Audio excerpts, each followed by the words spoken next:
अवधूत चिंतन श्री गुरुदेव दत्त श्री स्वामी समर्थ स्वामी सेवा मार्ग या माझ्या चॅनलमध्ये आपल्या सर्वांचं खूप खूप मनापासून स्वागत आहे. 9 एप्रिलला आहे गुढीपाडवा आणि गुढीपाडवा हा सण मराठी नवीन वर्षाचा पहिला सण असतो. चैत्र महिन्यात येणारा हा सण असतो. वसंत ऋतूत येणारा हा सण असतो. या कारणाने आपण आपल्या घरामध्ये त्या दिवशी गुढी उभारली जाते. पण आपल्या जे आत्ताचं जे वर्ष आपलं चालू आहे, जे जुनं वर्ष चालू आहे, त्या वर्षामध्ये आपला हा शेवटचा मराठी वर्षाचा हप्ता आहे.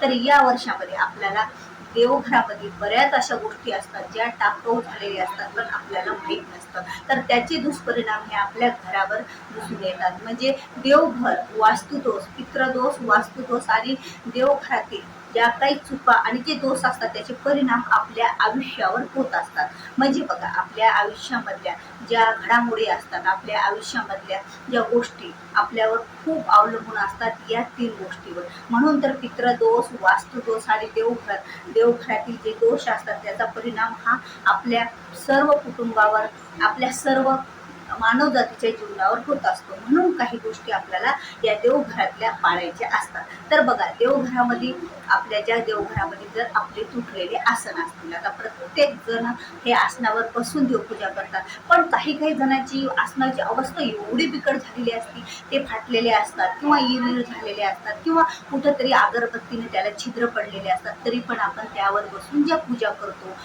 त्यावर वेगवेगळे व्रत करतो, कितीतरी मोठ्या संकल्पना करतो, पण त्याच्यावर जर बसून आपण फाटक्या, तुटक्या, खराब झालेल्या आसनावर बसून जर आपण पूजा सेवा केली तर त्या पूजा सफल होत नसतात.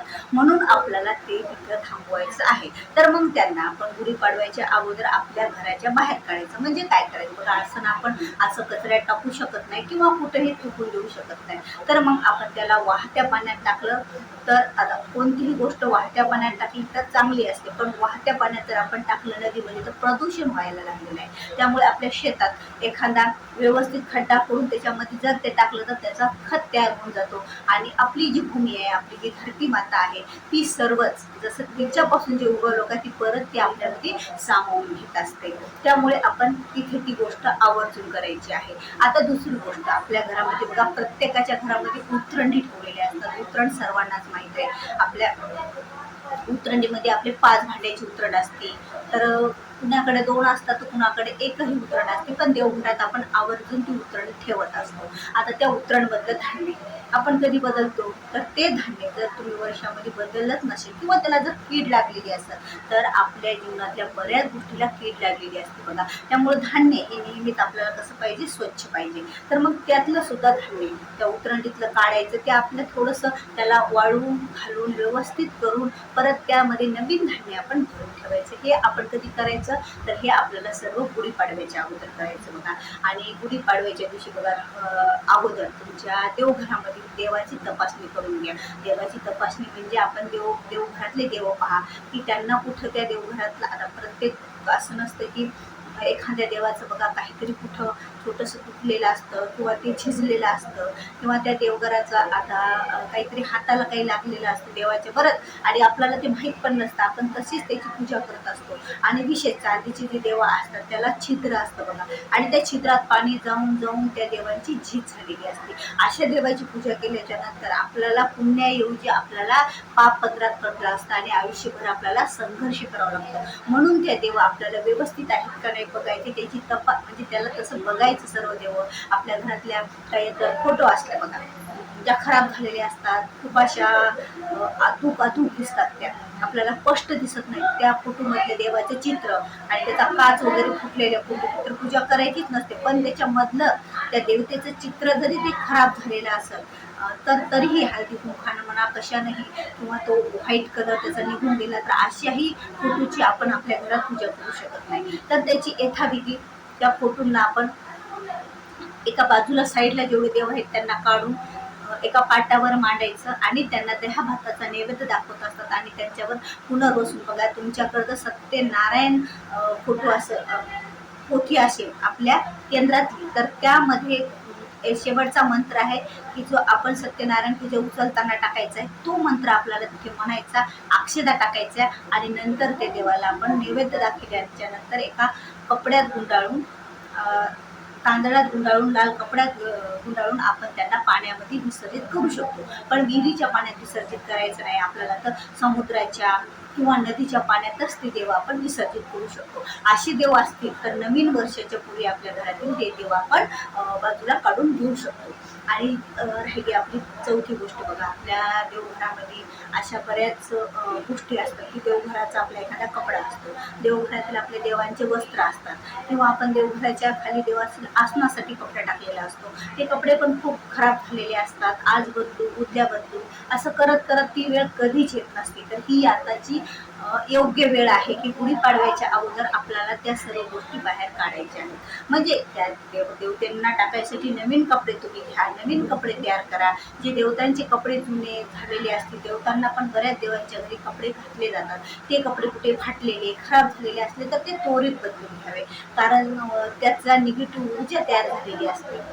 त्यामुळे आपण स्वतःच फाटके कपडे घालायचे नसतात, तर देवी देवतांना आपण कसे घालायचे खराब झालेले कपडे? ते तर साक्षात भगवंत आहेत असे मानूनच आपण त्याची पूजा करत असतो. तर त्यांच्यासाठी आपण कपडे घेऊ शकतो बघा. असे काहीच महाग कपडे नसतात.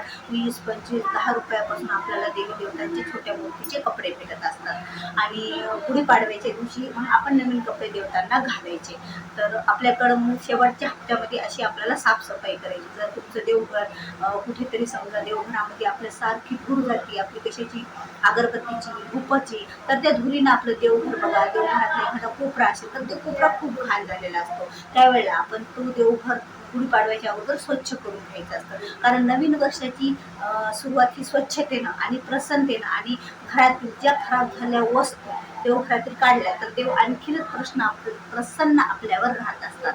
ती साफसफाई आपल्याला करायची आहे आपल्या देवघराची. आणि देवघराला कळस कधीही असू नये. जर तुम्ही ठरवलं की माझ्याकडे देवाचं मंदिर नाही, म्हणजे देवघर नाही, तर तुम्ही गुढीपाडव्याच्या दिवशी आपण देवघर नवीन आणू शकतो. पण देवघर आणताना एवढी दक्षता घ्यायची की त्या देवघराला कळस आहे असं देवघर तुम्ही घेऊ नका, कारण घरामधल्या देवघराला कळस हा असता कामा नये. आणि दुसरी गोष्ट म्हणजे आपल्याला आणखी काय करायचं आहे बघा, आपल्या घरामध्ये जे आता आपण दिवा लावतो, दिवाच्या तिथं आजूबाजूचं बघा तेल असं खूप सांडलेलं असतं आणि त्याच्यावर धूळ बसलेली असते आणि त्या धुळीमुळे तिथे चिकटपणा येतो. आणि ते काढण्यासाठी सुद्धा आपल्या म्हणजे पूर्ण देवघराची स्वच्छताच आपल्याला गुढीपाडव्याच्या अगोदर करायची. एक तर आपल्याला अशा स्वच्छता करायच्या आहेत. आणि आपण वारंवार बघा काय केलेलं असतं, बऱ्याच आपण काही सुपाऱ्या असं प्रत्येक पूजेत गणपती मांडण्यासाठी तिथे तयार केलेली असते आणि आपल्या घरात अशा बऱ्याच साचलेल्या असतात, त्याला कीड लागलेली असते. आपण जे 5